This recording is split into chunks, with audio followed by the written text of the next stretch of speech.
എടി ഡോക്ടർ സാറേ എന്റെ രോഗമൊന്നു കേൾക്കണേ ആദ്യം തന്നെ കയ്യിലെ കുഴലും നെഞ്ചിൽ വെച്ചൻ രോഗമൊന്നു നോക്കണേ ഫീസില്ലാതെ സീരിയസ് ആണ് കാര്യം സീരിയസ് ആണ് നേരം പോയാൽ പിന്നെ ആപത്താണ്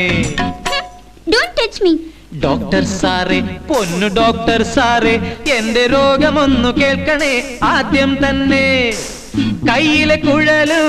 നെഞ്ചിൽ വെച്ചൻ രോഗമൊന്നു നോക്കണേ ഫീസില്ലാതെ